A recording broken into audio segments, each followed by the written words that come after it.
विश्व सम्पदा दिवस झोले येले हेरिटेज चेन्जेस नाय प्रदर्शनी जुगुदु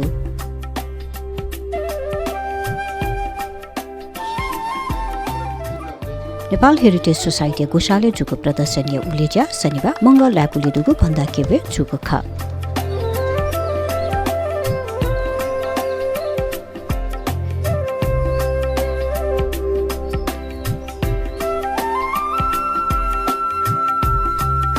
प्रदर्शनी भखान्य ओलिपाय फोटो त सम्पदा लिसे स्वापुतुगु सफुत लिसे हस्तकला सामान न्यापगु ख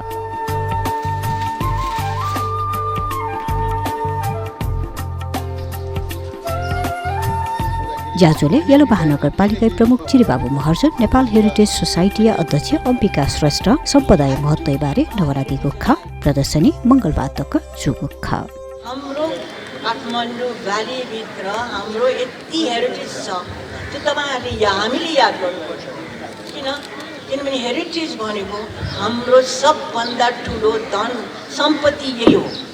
हेरिटेज बिना हामीहरू केही पनि होइन। हाम्रो पूर्वजहरूले जुन गरिराखे र हामीहरूले जुन त्यो फलो गरिरहेका छौँ, हामीले त्यसैलाई गरिरहेका छौँ, त्यही हो हाम्रो हेरिटेज। हामीहरू जहिले पनि के भन्छौँ भने नेपाल हामी सानो छौँ, हामी गरिब छौँ, सबै हामी गरिब बन्छौँ।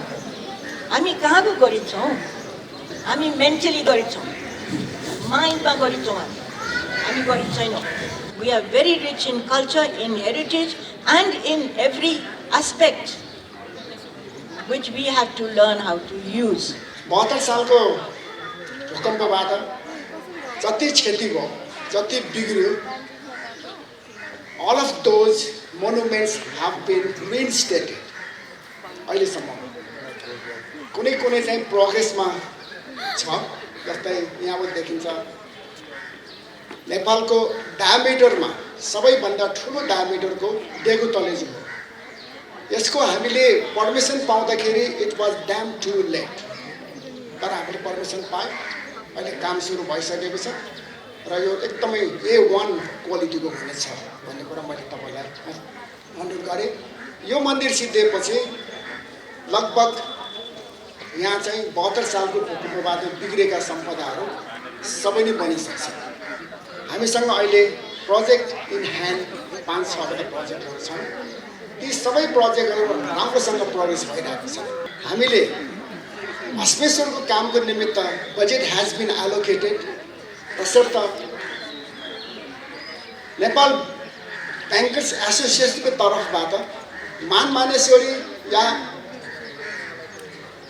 उमा महेश्वर यो दुईटा मन्दिर मध्ये एउटा मन्दिरको स्टार्ट गर्नको निमित्त नेपाल ब्याङ्कर्स एसोसिएसनले पहल कदमी लिइदिनु भयो भने मलाई जहाँसम्म लाग्छ एकदमै ठुलो काम हुन्छ। र म अझ पनि I just want to reiterate कि नेपाल सरकारले हाम्रो महानगर क्षेत्रभित्रको कुनै पनि मन्दिर टेन्डर गरेर बनाउन आउँछ भने म बनाउन दिन्छु। महानगरपालिका आफैले बनाउँछ। र यही सन्दर्भमा यो 90 सालको जुन 3टा मन्दिरहरू छन् त्यसमा पनि नेपाल सरकारले यदि कन्ट्रिब्युट गर्न चाहन्छ भने ओके वेलकम, आउनुहोस्। तर तपाईहरुको पैसाको कारणले चाहिँ हामी टेन्डर गर्न चाहिँ दिन्न। We must take care of सम्पदाको पार्ट। र एनएमबी ब्याङ्कलाई चाहिँ धेरै धेरै धन्यवाद ज्ञापन गर्न चाहन्छु। यहाँहरूसँग ललितपुर महानगरपालिका सहकारी गर्न तयार छ। अर्को वर्षको 11औं संस्करणमा हाम्रो सिओ साहबले चाहिँ एकदमै फाइनफिङ गरेर भन्न पाउन् कि ललितपुर महानगरपालिकासँग सहकार्य गरेर हामीले यो काम गर्यौँ भनेर भन्नको निमित्त पनि म चाहिँ I request you from my bottom of the heart